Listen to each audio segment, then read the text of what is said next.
This. All right. So my talk is Dr. SSLHandshakeException, or How I Learned to Stop Worrying and Embrace Expert-Grade Cryptography.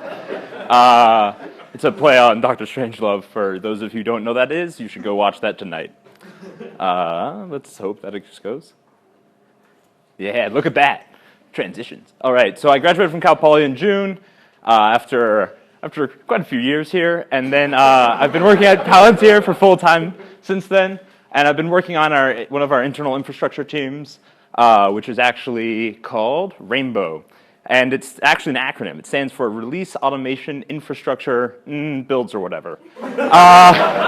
So what we do is we're in charge of building all the building and testing software automatically and making sure developers can do that easily. So how do builds work? Really quickly, there's a rock star coder. He pushes his code up. He's super hip. Then Jenkins takes it and it builds it and runs a bunch of tests. Most of the time it fails and that rockstar coder gets depressed and has to fix all his bugs because he's using a keyboard like a guitar. But if the tests pass, sometimes we publish an artifact, which is just like, if you could think about it, it'd be like a new version of Mozilla Firefox or something, and we push that up to a server that we have that stores all these artifacts. And it's called Artifactory. So every week we run dozens of builds. And that's actually pretty much, that's a huge understatement. We actually run over 50,000 builds a week.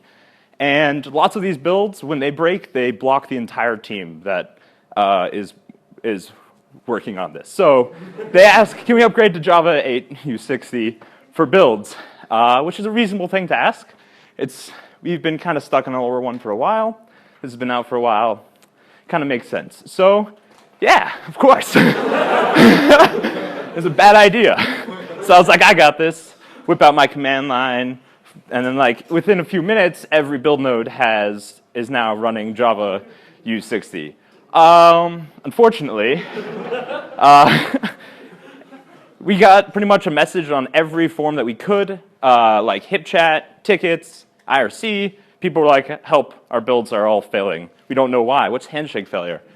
It's not my fault, honest. All right, so this is how you fix issues, especially in a kind of high-performance team where everyone relies on it. First, you try to diagnose it. When that inevitably fails, you roll back the changes and you call it fixed forever. Because no one needs Java 8 U60. So when we actually investigated it more, it turns out that Java 8 U60 decided that RC4 is really bad, which it is, so they're going to deactivate it by default. That's great. Unfortunately, that means that if you even offer RC4 as a cipher suite that the server supports, you get a handshake failure.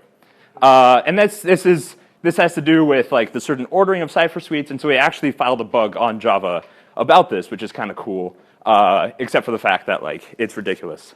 So the way that we fixed it was live while like servers were running, builds were pushing. We just restarted Artifactory or the HTTP server in front of Artifactory, and we just removed RC4 cipher suites. It was kind of janky, and a build broke, but it was fine. So a few weeks later. Actually, last week, someone's like, hey, can we upgrade to Java 1.8 U65 for builds? And I was no longer on support rotation, so, yeah. So, they thought, I've got this, I've got my command line skills, I can do this, and so they start pushing out Java 8 U65 to every build node.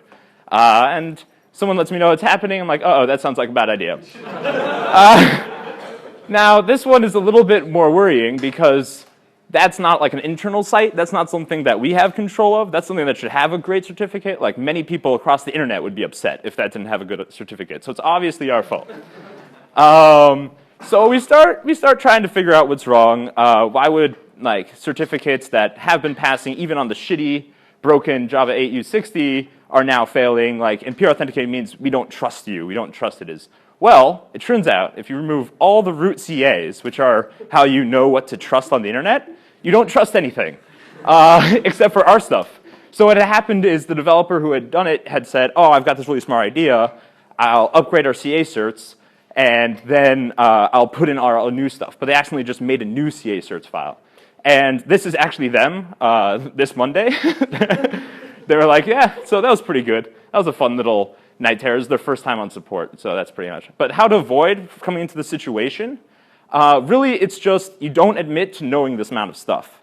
because then no one comes to you for the help to fix those problems, and then InfoSec handles it, and other people get to deal with it. But yeah, so that's scary things from real production environments.